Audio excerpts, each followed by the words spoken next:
नमस्कार दोस्तों, मैं विनोद कुमार मिश्रा अपने एम्पैथी एक्सप्रेस में आपका स्वागत करता हूं। आज का विषय है मथनी और मथानी।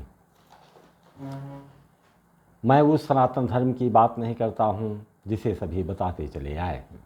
राम है, कृष्ण है, मूर्ति पूजन है, मूर्ति पूजन नहीं है, ऐसे कोई प्रश्न या उत्तर के बारे में सोचना कोई मायने नहीं रखता।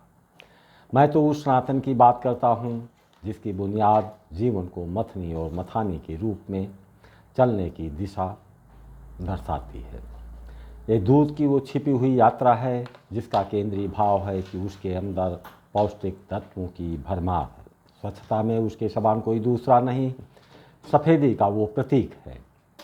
सफ़ेदी कैसी होनी चाहिए? पूर्ण सफ़ेदी जिसकी उपमाएं दी जा सकती हैं वो दुग्ध है। कवियों ने कई बार अन्न को दुग्ध की उपमाएं देकर उसे नवाजा है।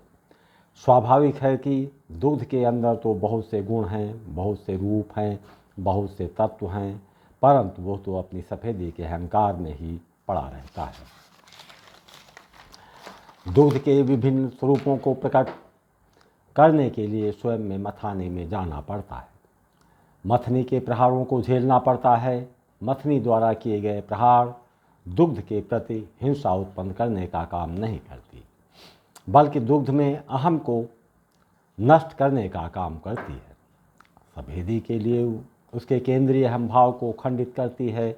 उसके अंदर जितने भी गुण हैं, जितने भी स्वरूप हैं, उन सबको प्रकट करने एवं दुग्ध के अंदर छिपे हुए समस्त ज्ञान को प्रकाश में लाने के लिए उसे मथाने में डालकर मथना ही पड़ता है। ऐसे ही प्रकट भी जिन लोगों की आभाओं को, उनके अंदर ढके हुए प्रकाश को, उसकी अनंत ऊर्जाओं को, अनंत ज्ञान को प्रकाश में लाना चाहती है तो उसे भी मथाने में डालकर मथने का काम करती है। ये बात दूसरी है कि जब आदमी को मथाने में डालकर मथा जाता है तो बहुतेरों की दृष्टि उस पर पड़ती है। उसमें से कुछ उस अवसर का लाभ उठाने में नहीं चूकते, जिसकी चर्चा हम आगे करेंगे।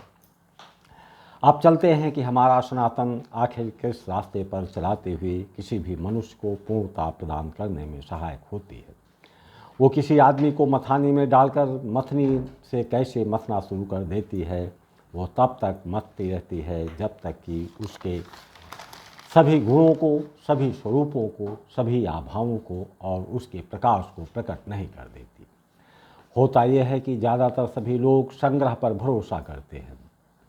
भौतिक चीज़ों को अत्यधिक संग्रहण का परिणाम होता है कि उसके अंदर मैं का बोध होने लगता है। मैं का बोध उसे अहंकार की ओर ले जाता है। अब उस अहंकार को दूर करने के लिए प्रकृति प्रयास करती है। दूध को मथनी से मथने वाले कोई मनुष्य होता है। मनुष्य को मथने वाला मनुष्य से हटकर प्रकृति ही हो सकती है।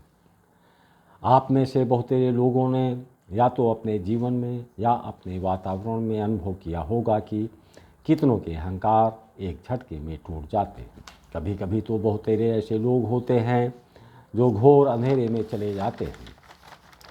वो ऐसे ऐसे संकटों से घिर जाते हैं जहाँ से उनका निकलना संभव नहीं लगता। वो अनुभव करते हैं कि उनके भाग के हिस्से में केवल आंसू ही शेष हैं। ऐसे में वो इधर उधर भटकते रहते हैं।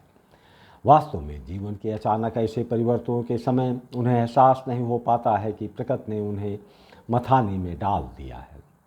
प्रकृति उसे मथने का जैसे ही प्रयास करती है, वो मथने के प्रहारों को झेलती है तो वो उन प्रहारों से बचना चाहती है। उन प्रहारों से बचने के लिए वो इधर उधर भटकने लगते हैं। उदाहरण के लिए वो मंदिरों में, मस्जिदों में, गिरजाघरों में, विभिन्न धार्मिक दरबारों में भागना शुरू कर देते हैं। तांत्रिकों के शरणों में जाते हैं। उनके द्वारा बताए गए उपायों को अपने जीवन में उतारने लगते हैं। बेशक ऐसे अवसरों का लाभ चालबाज लोग उठाने से नहीं चूकते हैं। जिनका जीवन सामान्य चल रहा था, लेकिन उसके जीवन में ऐसे बदलाव आ जाते हैं जिसके चलते उसे लगने लगता है कि जीवन एक अंधकार का दूसरा नाम है। प्रकाश की किरणें दूर दराज से दिखाई नहीं पड़ती हूँ। ऐसी स्थितियाँ कब आती हैं? ये तब आती हैं जब प्रकृति अपनी विशिष्टताओं को उभार कर सामने लाना चाहती है। आपके अंदर जिन बादलों ने प्रकाश को ढक लिया है, उन बादलों को हटाकर प्रकाशमय बना देती हैं। जब तक अहंकार के बीज को समूल से नष्ट नहीं कर देती, जब तक अहम को के स्थान पर प्रेम को भर नहीं देती, तब तक वो मथती रहती है। कारण है कि जिस पर दूध में मक्खन भी है, दही भी है, घी भी है, लेकिन ये सभी स्वरूप दुग्ध में विलीन रहती है। उसी प्रकार मनुष्य अहंकार विहीन है, घृणा से विहीन है, उसके अंदर कोमलतम हृदय है, उस हृदय में उमड़ता हुआ प्रेम है, उसके अंदर उल्लास है, उत्साह है, आनंद है, सुरक्षा है, प्रकृति के प्रति भरोसा है, प्रकाश है, लेकिन ये सारे स्वरूप उसके अंदर समाहित हो जाते हैं। और जो स्वरूप दिखाई पड़ता है उसका वो बाह्य स्वरूप है। ये सारे स्वरूप उसको मथने के बाद ही प्रकट हो पाता है। जय हिंद। आशा है वीडियो पसंद हो, लाइक